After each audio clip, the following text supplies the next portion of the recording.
السلام عليكم، عاملين ايه؟ يا رب تكونوا بخير وفي احسن حال. اخواتي وحبايبي في الله، هنسمي الله ونصلي على الحبيب المصطفى. اللهم صل وسلم وبارك على سيدنا محمد وعلى اله وصحبه وسلم تسليما كثيرا. كله يصلي على النبي، وما تنسوش اخواتنا من دعائكم. عايزه اقول لكم بحوالي 200 جنيه او 210 هنعمل اكل يقضي 4 ايام بكميه حلوه، في فراخ وفي لحمه.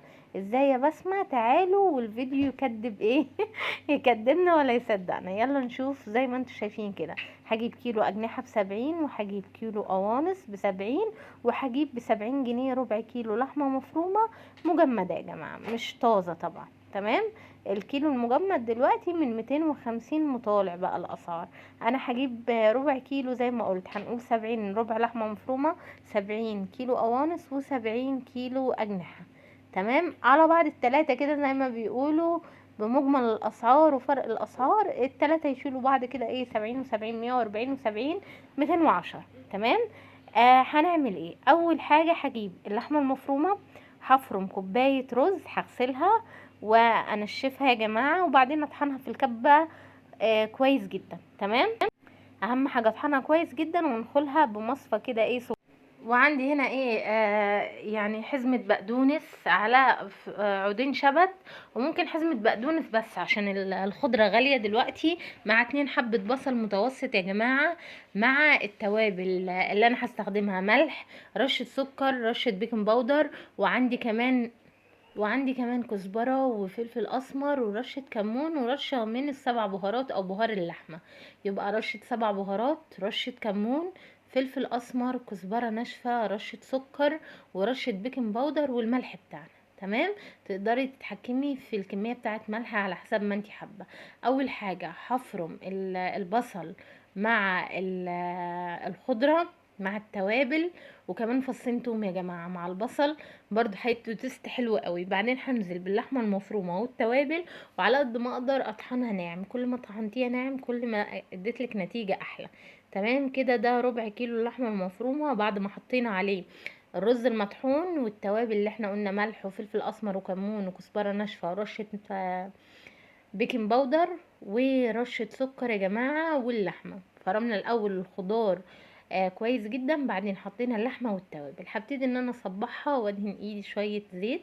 تمام. لحد لما اخلص كل الكميه.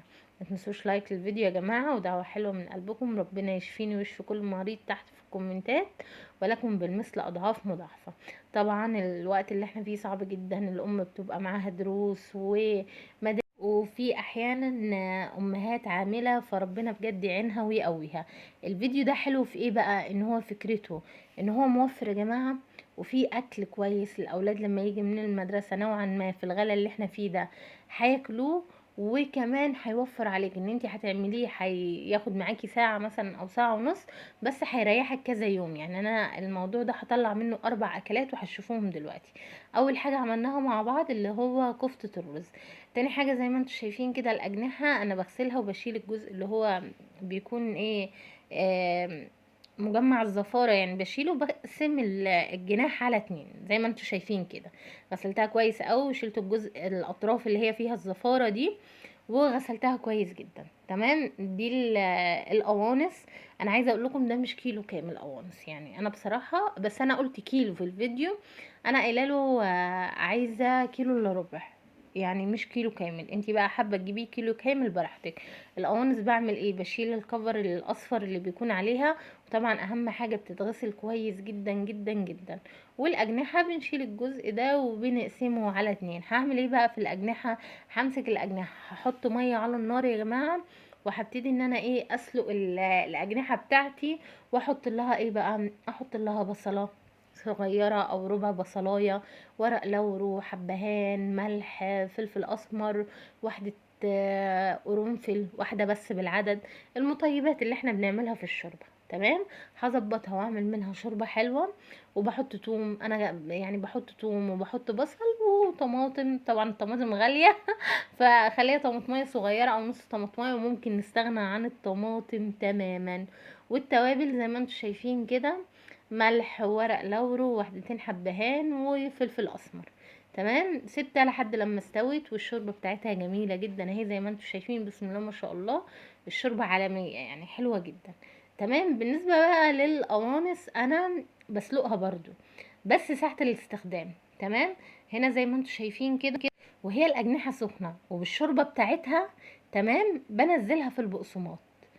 لما بطلعها مباشرة من الشوربة فهي بتكون سخنة والشوربة لسه عليها، فبتبقى الشوربة دي كأنك عملتيها في حليب بقى وبيض. انتوا واخدين بالكم؟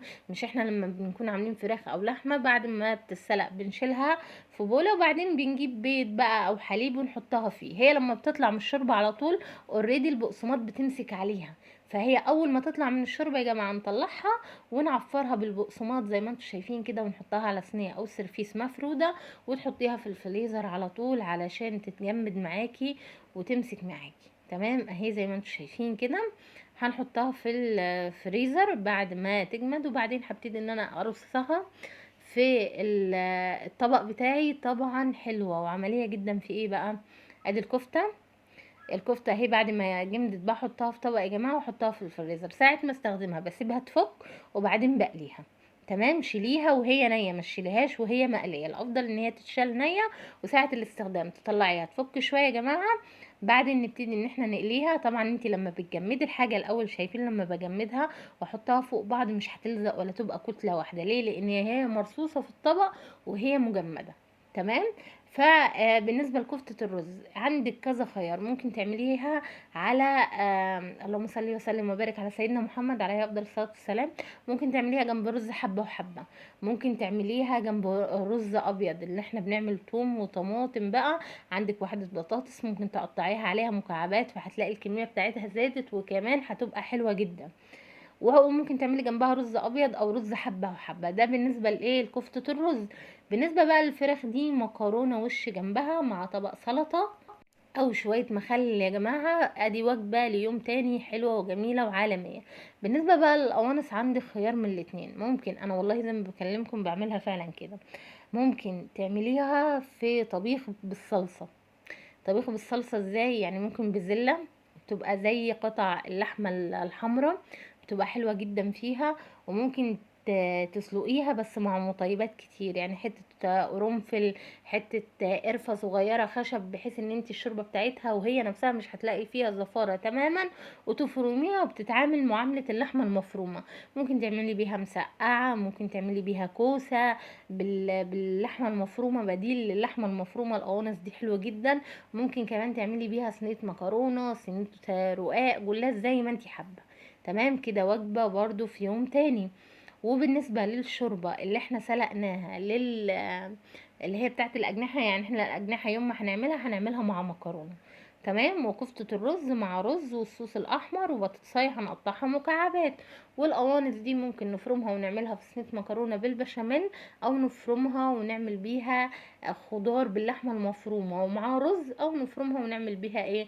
عصاج بقى لمسقعة لكوسة لكله. شوية الرز والله يا جماعة اللي عملناهم من الأجنحة، من شوربة الأجنحة، زي ما انتم شايفين عمل وغدا فاخر من الآخر. زي ما انتم شايفين كده آخر ما خلصت بقى يوم وقفت ساعة او ساعة ونص خلصتهم، وكمان خدت الشوربة وعملت منها غدوة زي العسل. عملنا شوية شوربة لسان عصفور يا جماعة، وعملنا شوية ويكا، وعملنا شوية رز. وهتشوفوا منظر السفرة اهو، فضل ونعمة من رب العالمين. الحاجات اللي انا جبتها دي زي ما قلت لكم احنا بنتكلم في الاساس بتاع الفيديو اللي هو اللحمة ب210، بس لازم طبعا معاها خضار وحاجات. بس الموضوع برضو نوعا ما جاي علينا مدارس ودنيا لو اسرة متوسطة او صغيرة. اهو المنيو ده هيكون ليها حلوة قوي، لان انت كده اخدتي افكار لوجبات ل4 ايام في الاسبوع، مع شوية خضار طبعا والرز جنب الحاجات دي. يعني اقل الغلا زي ما بيقولوا، لان طبعا كل حاجة غالية وكل حاجة بفلوس. ربنا يوسع ارزاقنا جميعا، وربنا يجعله عام دراسي سعيد على الامهات قبل الاولاد وعلى الاولاد كمان، لان حرفيا الاباء الامهات والابهات في الوضع اللي احنا فيه ده بيتعبوا جدا جدا جدا.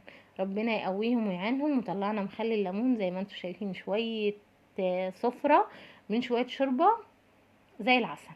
نعم وفضل من رب العالمين. هو ده فيديو النهارده، يا ريت يكون عجب حضراتكم. طبعا لو لقيت تشجيع ولايكات كتير هننزل افكار كتيره جدا. لايك وشير لو عجبكم الفيديو، واشتراك في القناه وتفعيل الجرس عشان يوصلكم كل جديد على قناتي. ومع السلامه.